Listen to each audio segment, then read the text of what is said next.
Global Caucus statement.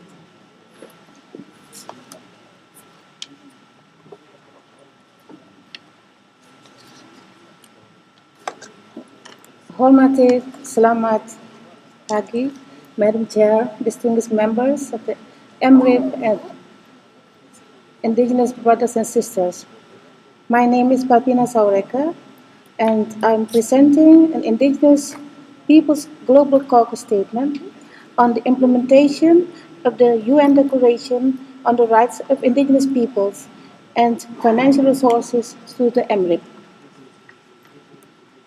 The Indigenous Peoples Global Caucus, at the second annual session of the Expert Mechanism on the Rights of Indigenous Peoples, recognizes the important contributions of the expert members to cases and to assess and promote the implementation of rights recognized and affirmed in the United Nations Declaration on the Rights of Indigenous Peoples.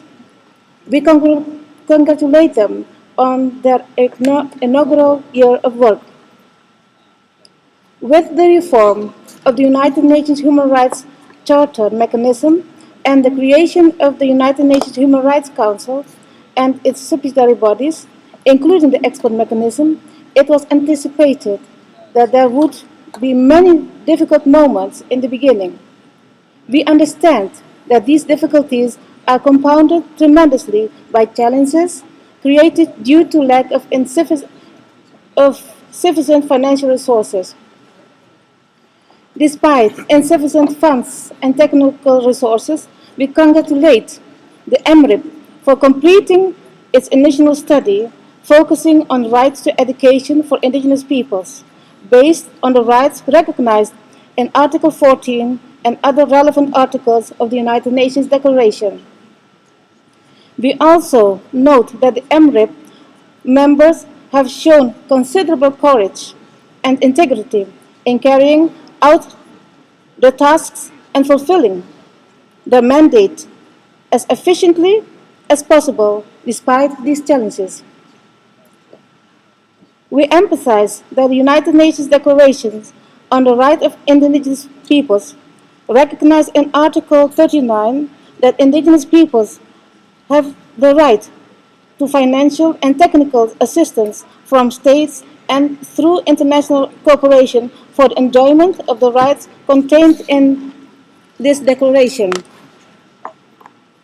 We greatly appreciate the support of the Office of the High Commissioner for Human Rights for the support they have provided to date for the UNEMRIP. We are confident we can continue to rely on their support for this mechanism, which is of utmost importance for the work of indigenous peoples within the United Nations human rights system.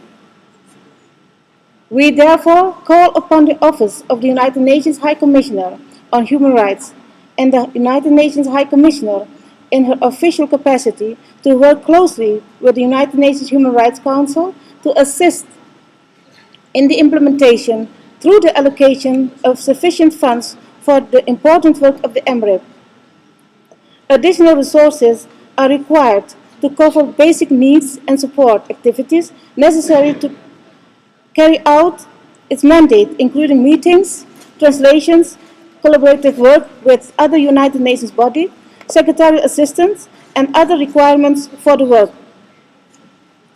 In this way, the vital work of the UNEMRIP in the future will not be hampered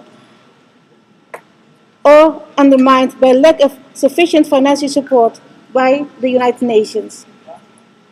The importance of the work to advance and uphold indigenous people's rights clearly merits such support from the United Nations system. Terima kasih and thank you, Madam Chair.